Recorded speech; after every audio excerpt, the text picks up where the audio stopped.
Dans un monde où l'argent semble tout dominer, que nous dit la Bible à ce sujet? Quelles leçons surprenantes se cachent entre ces pages sacrées? Imaginez un instant que la richesse ne soit pas simplement une question de chiffres, mais un véritable reflet de nos valeurs et de nos choix. Avez-vous déjà réfléchi à la manière dont l'argent peut influencer nos vies, nos relations et même notre spiritualité? La Bible, avec ses histoires riches et ses enseignements profonds, nous offre une perspective unique. Au cœur des Écritures, des récits puissants nous interpellent, nous poussant à réévaluer notre rapport à la richesse. Jésus lui-même, avec sa sagesse inégalée, aborde le sujet de l'argent d'une manière qui nous fait réfléchir. Que signifie vraiment gagner sa vie? Et que dire des avertissements sur l'amour de l'argent? Ce question résonne à travers les âges, nous incitant à explorer les vérités intemporelles que la Bible nous enseigne.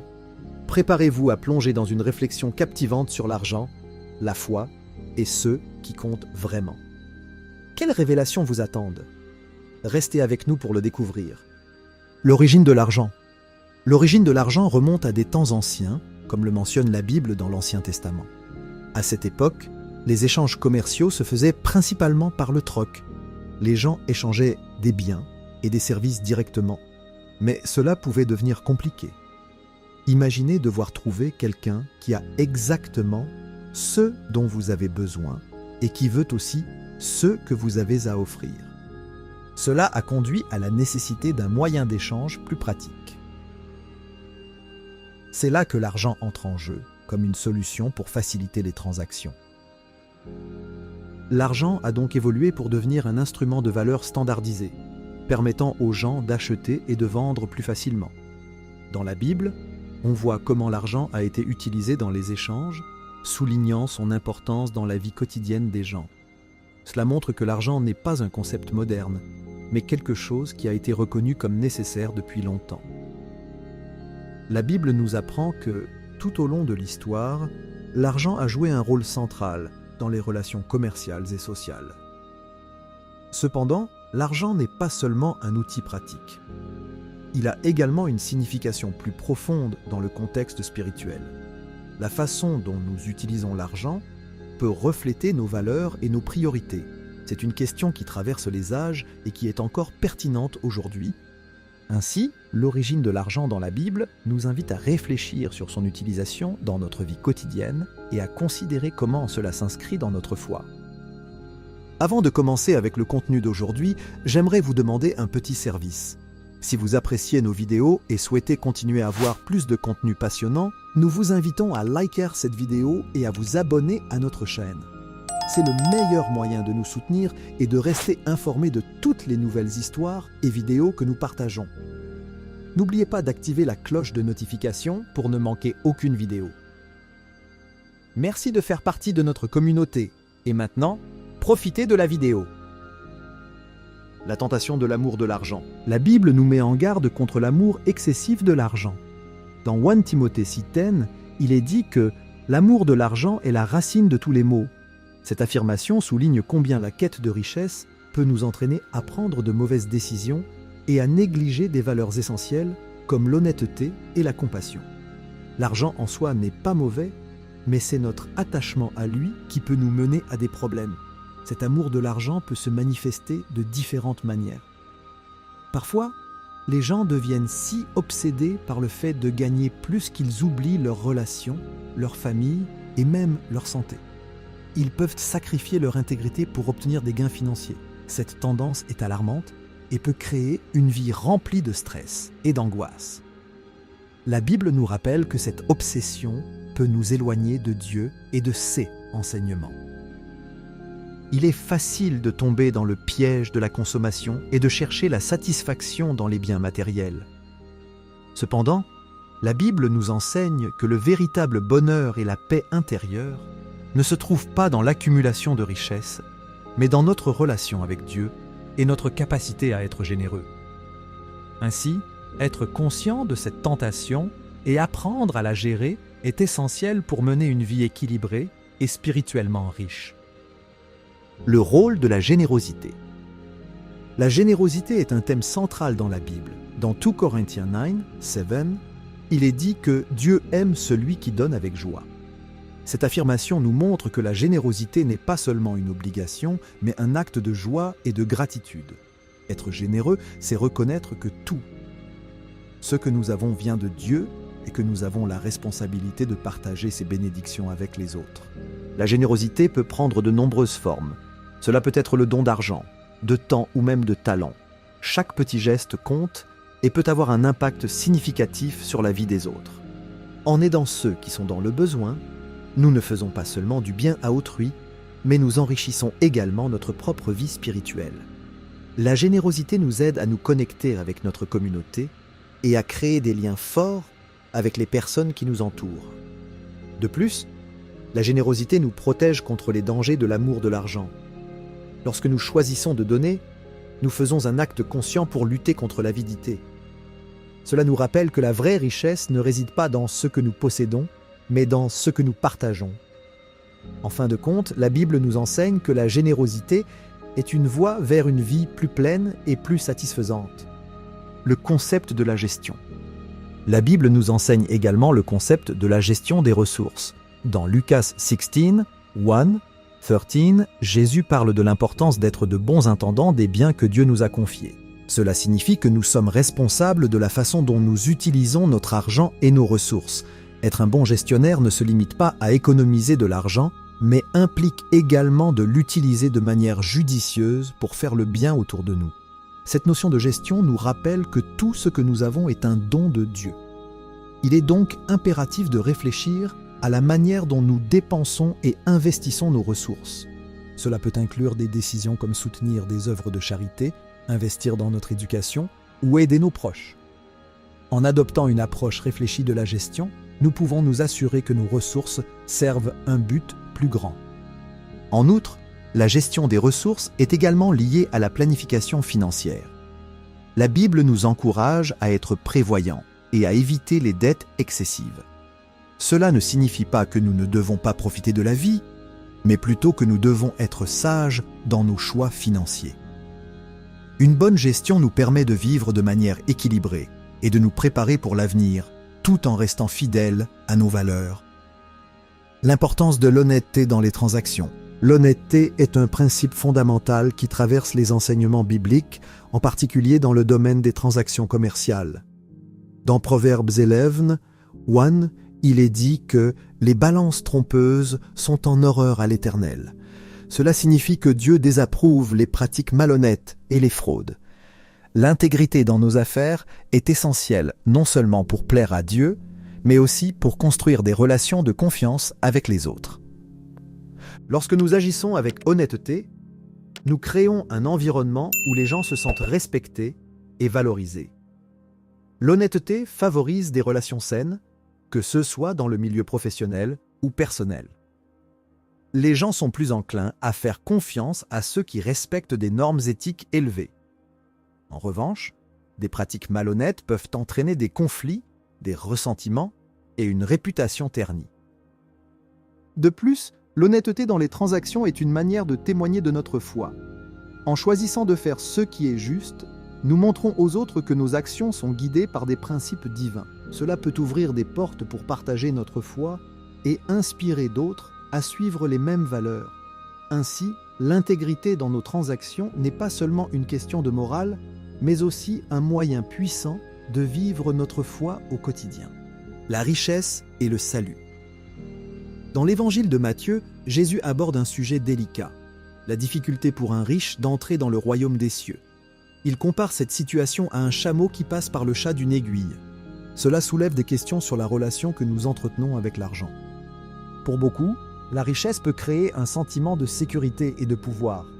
Mais Jésus nous rappelle que notre confiance ne doit pas être placée dans nos biens matériels. L'enseignement de Jésus souligne que la richesse peut devenir un obstacle à notre dépendance envers Dieu. Lorsque nous avons beaucoup, il est facile de penser que nous n'avons besoin de personne, pas même de Dieu. Cette illusion peut nous éloigner de notre vraie source de paix et de sécurité. En fin de compte, ce que nous possédons ici sur terre ne nous suivra pas dans l'éternité. La véritable richesse se trouve dans notre relation avec Dieu et notre capacité à partager avec ceux qui en ont besoin. De plus, La lutte entre la richesse et le salut nous rappelle l'importance de la priorité que nous donnons à notre vie spirituelle. Si nous nous concentrons trop sur l'accumulation de biens matériels, nous risquons de négliger notre croissance spirituelle. L'enseignement de Jésus est un appel à réévaluer nos priorités et à mettre notre foi avant tout. Il est également intéressant de noter que, dans la culture moderne, l'idée de succès est souvent liée à la richesse. Cependant, Jésus nous invite à redéfinir ce que signifie être vraiment riche. Être riche dans la foi, l'amour et la générosité est ce qui compte le plus aux yeux de Dieu. Finalement, le message de Jésus sur la richesse et le salut est à la fois un avertissement et une promesse. Il nous avertit des dangers de l'attachement excessif à l'argent, mais il nous promet que la véritable satisfaction se trouve dans une vie centrée sur lui et sur les autres. La parabole des talents. La parabole des talents, racontée dans Matthieu, est une leçon précieuse sur la responsabilité et l'utilisation des ressources que nous avons reçues. Dans cette histoire, un maître confie des talents à ses serviteurs avant de partir en voyage. Chaque serviteur reçoit une somme différente, selon sa capacité. Ce qui est fascinant, c'est que le maître attend de ses serviteurs qu'ils utilisent ces talents pour faire croître leur valeur. Cette parabole met en lumière l'idée que chacun de nous a des dons et des ressources uniques à sa disposition. La question qui se pose est donc, que faisons-nous avec ce que nous avons reçu ? L'important n'est pas tant le montant que nous possédons, mais comment nous choisissons de l'utiliser. Les serviteurs qui ont investi leur talent ont reçu l'approbation de leur maître, tandis que celui qui a caché le sien a été réprimandé. L'enseignement ici est clair. Nous avons la responsabilité d'être de bons gestionnaires des ressources que Dieu nous confie.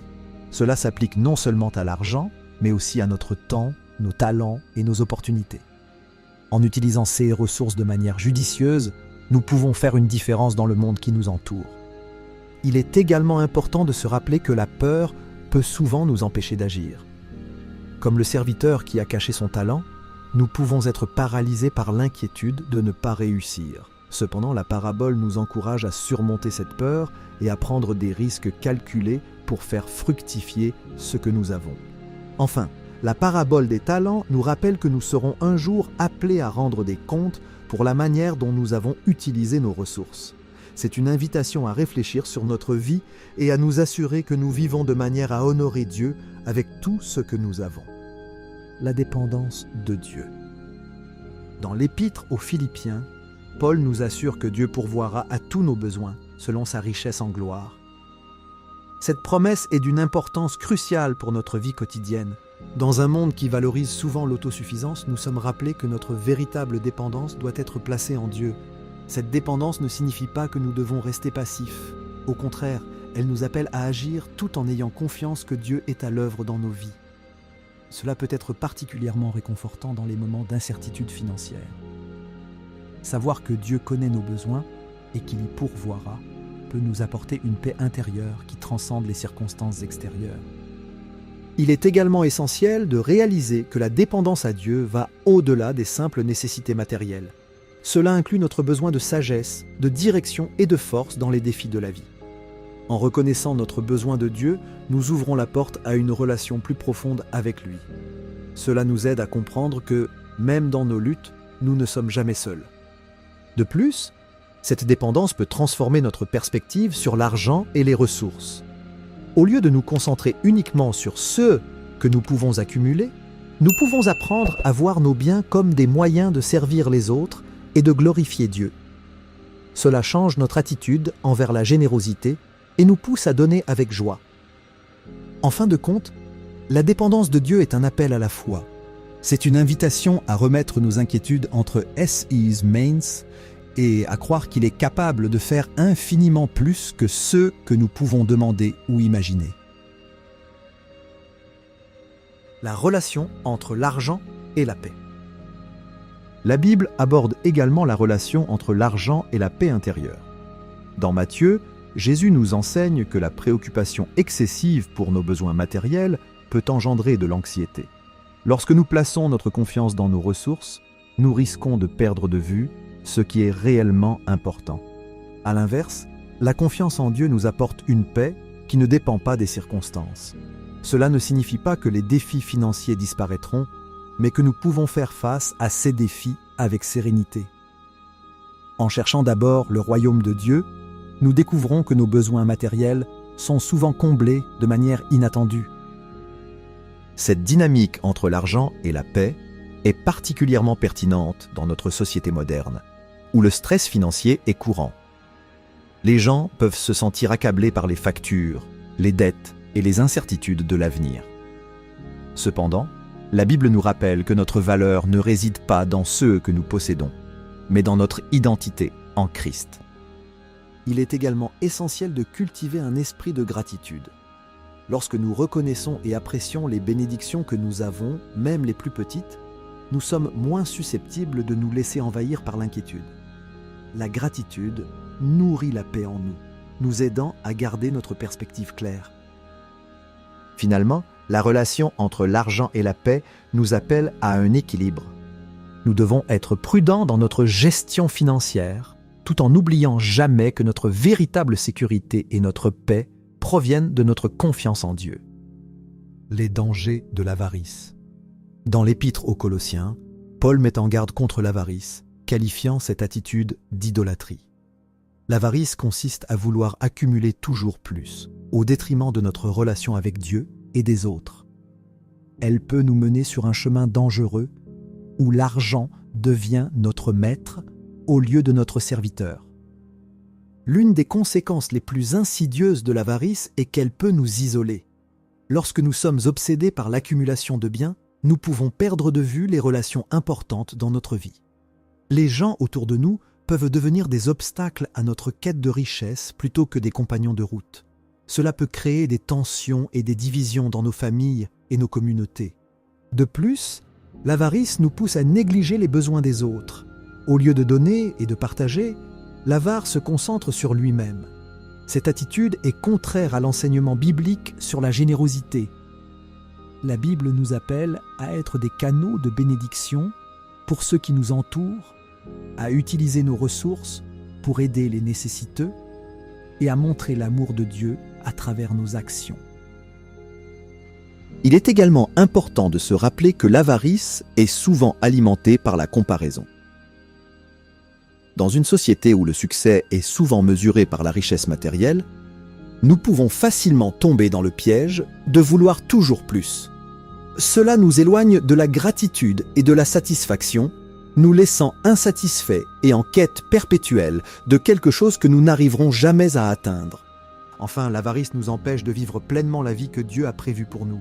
En nous concentrant sur l'accumulation, nous passons à côté des véritables trésors de la vie, les relations, l'amour, la paix et la joie. En rejetant l'avarice et en embrassant la générosité, nous pouvons vivre une vie pleine et épanouie. Le sens de la dîme. La dîme est une pratique ancienne qui remonte à des temps bibliques où les gens offraient une partie de leurs revenus à Dieu. Dans le livre de Malachie, il est dit que donner la dîme est une manière d'honorer Dieu avec les ressources qu'il nous a confiées. C'est un acte de foi et de reconnaissance qui montre que nous reconnaissons que tout ce que nous avons vient de Dieu. En donnant une partie de nos biens, nous montrons notre gratitude pour les bénédictions que nous avons reçues. La dîme n'est pas seulement une obligation, mais aussi une opportunité de participer à l'œuvre de Dieu. Elle aide à soutenir l'Église et à financer des œuvres de charité. En donnant, les croyants contribuent à des projets qui améliorent la vie des autres et propagent le message de l'Évangile. De plus, cela crée un sens de communauté, car chacun participe à une mission plus grande. Il est important de souligner que la dîme n'est pas seulement financière, elle peut aussi inclure le temps et les talents. Offrir de son temps pour aider les autres ou utiliser ses compétences pour servir la communauté est également une forme de dîme. Cela montre que nous sommes prêts à donner non seulement de notre argent, mais aussi de notre énergie et de notre passion pour aider ceux qui en ont besoin. La pratique de la dîme peut également apporter une certaine paix intérieure. En donnant régulièrement, les gens peuvent ressentir un soulagement, sachant qu'ils font leur part. Cela peut atténuer les craintes liées à l'argent, car cela nous rappelle que nous ne sommes pas propriétaires de nos ressources, mais que nous sommes simplement des gestionnaires. Cela nous aide à garder une perspective saine sur la richesse et l'abondance. Enfin, la dîme est souvent perçue comme un acte de confiance en Dieu. En choisissant de donner une partie de ce que nous avons, nous affirmons notre foi en sa provision. Cela nous rappelle que, même si nous faisons des sacrifices financiers, Dieu est toujours capable de pourvoir à nos besoins.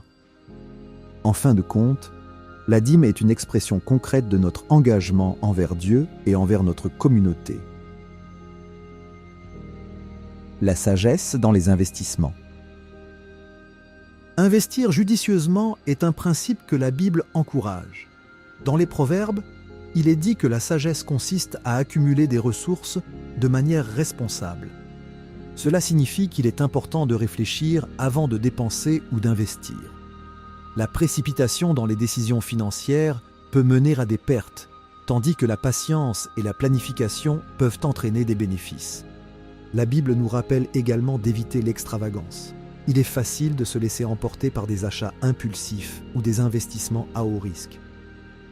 Cependant, la sagesse réside dans la gestion prudente de nos finances. En évitant les dettes inutiles et en vivant selon nos moyens, nous pouvons nous concentrer sur des investissements qui apportent une réelle valeur à notre vie. Un autre aspect important de cette sagesse dans l'investissement est la diversification. Ne pas mettre tous ses œufs dans le même panier est un conseil que l'on retrouve aussi dans la sagesse biblique. Diversifier ses investissements peut aider à réduire les risques et à garantir une certaine sécurité financière.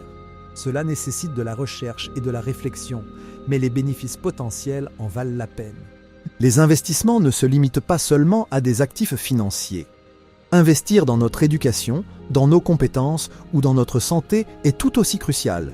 Ces investissements peuvent rapporter des dividendes à long terme, tant sur le plan personnel que professionnel. En accordant la priorité à notre développement, nous nous préparons à mieux gérer nos ressources. Enfin, une attitude de gratitude envers Dieu pour les ressources qu'il nous a données est essentielle. Reconnaître que tout ce que nous avons provient de lui nous aide à prendre des décisions éclairées et à utiliser nos ressources pour le bien. Cela nous encourage à chercher sa sagesse dans nos choix financiers, afin que nos investissements soient non seulement rentables, mais aussi conformes à ses principes. La valeur du travail. Le travail est une valeur centrale dans la Bible. Elle exalte le travail acharné et la diligence comme des moyens d'obtenir notre subsistance. Dans les Proverbes, il est dit que le travail portera ses fruits, tandis que la paresse mène à la pauvreté. Cela souligne l'importance d'un engagement constant et d'une éthique de travail solide dans toutes nos entreprises. Travailler dur ne signifie pas seulement gagner de l'argent, mais aussi contribuer à notre communauté. Chaque emploi, qu'il soit simple ou complexe, a un rôle à jouer dans le bien-être de la société. En faisant notre part, nous participons à quelque chose de plus grand que nous-mêmes. Cela peut apporter un sens de satisfaction et d'accomplissement, sachant que nous apportons une contribution positive. La Bible nous enseigne également que le travail est un moyen de glorifier Dieu. En réalisant nos tâches avec diligence et intégrité, nous montrons notre respect pour les dons que Dieu nous a accordés. Cela transforme le travail en une forme de ministère où chaque acte, même le plus banal, peut être un témoignage de notre foi. Il est également important de se rappeler que le repos est tout aussi essentiel que le travail. Dieu lui-même a établi un modèle de repos après la création. Trouver un équilibre entre le travail et le repos est crucial pour notre santé physique et mentale. Cela nous permet de rester productifs tout en préservant notre bien-être. Finalement, la valeur du travail va au-delà du simple aspect économique. Elle concerne la manière dont nous abordons nos responsabilités et nos relations avec les autres. En travaillant avec intégrité et en respectant nos engagements, nous construisons des ponts avec nos collègues et notre communauté. Cela favorise des relations saines et positives, tant sur le plan personnel que professionnel. L'impact de l'argent sur les relations. L'argent peut avoir un impact profond sur nos relations, tant de manière positive que négative. D'une part, il peut être un outil qui facilite des expériences partagées, comme des voyages ou des sorties. Partager des ressources peut renforcer des liens, car cela crée des souvenirs et des moments de convivialité. Cependant, l'argent peut aussi être à l'origine de tensions et de conflits.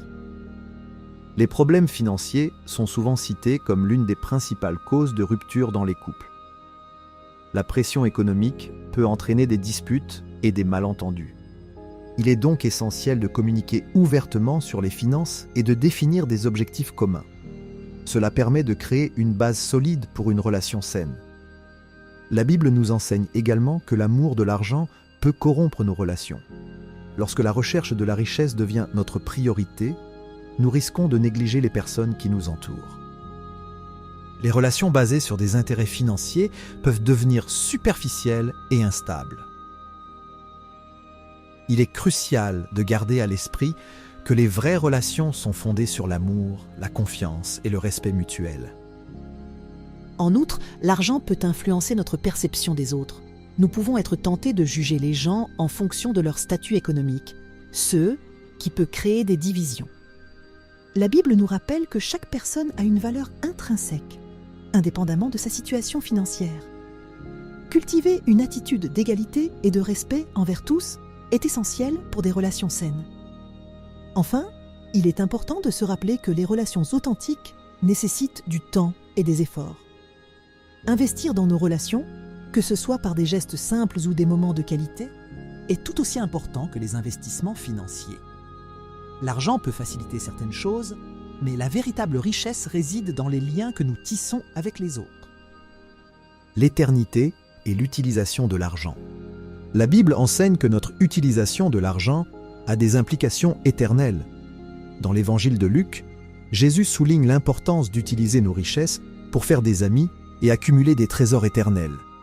Cela signifie que nos choix financiers doivent refléter nos valeurs spirituelles et notre engagement envers Dieu.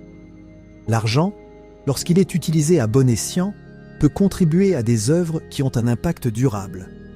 Investir dans des œuvres caritatives ou soutenir des missions peut être une manière de transformer nos ressources en trésors éternels. En aidant les autres, nous faisons non seulement une différence dans leur vie, mais nous plaçons également nos cœurs dans des choses qui ont une valeur éternelle. Cela nous rappelle que notre temps sur Terre est limité et que nous devons agir en conséquence. De plus, cette perspective éternelle nous aide à relativiser nos préoccupations financières. Plutôt que de nous concentrer uniquement sur l'accumulation de richesses matérielles, nous sommes appelés à penser à notre héritage spirituel. Cela nous pousse à réfléchir à la manière dont nous pouvons laisser une empreinte positive dans le monde, plutôt qu'à la seule accumulation de biens. La notion de trésor éternel nous encourage également à vivre avec générosité. Lorsque nous comprenons que notre vie est plus qu'une simple quête de confort matériel, nous sommes motivés à partager nos ressources avec ceux qui en ont besoin. Cela nous libère de l'emprise de l'argent et nous aide à voir les autres comme des partenaires dans notre voyage spirituel. Enfin, Jésus nous rappelle que notre cœur suivra là où nous plaçons nos ressources. En investissant dans des choses qui ont une valeur éternelle, nous attachons notre cœur aux vérités de Dieu. Cela nous aide à vivre avec un objectif clair, en nous concentrant sur CE. Et maintenant, chers amis, réfléchissons à ce que nous avons découvert ensemble. La Bible nous enseigne que l'argent, bien qu'important, ne doit jamais devenir notre maître. Pensez-vous à la façon dont cela s'applique à votre vie quotidienne? Les conseils divins nous rappellent que la générosité et le partage sont au cœur d'une vie riche véritablement. Jésus, dans ses enseignements, nous met en garde contre l'amour excessif de l'argent. Après tout, que vaut une richesse matérielle si elle nous éloigne des valeurs essentielles? Avez-vous déjà ressenti le besoin de réévaluer vos priorités? La sagesse biblique nous encourage à investir dans notre foi, dans nos relations et dans notre communauté. Imaginez un monde où chacun utilise ses ressources pour le bien des autres. Comment pouvez-vous, dès aujourd'hui, faire une différence autour de vous? N'oubliez pas, chaque petit geste compte. Alors, que ferez-vous pour appliquer ces leçons dans votre vie? Réfléchissez à cela et partagez vos pensées dans les commentaires. Vos histoires et vos réflexions peuvent inspirer d'autres dans leur cheminement. Restez connectés pour d'autres histoires captivantes et des enseignements puissants de la Bible.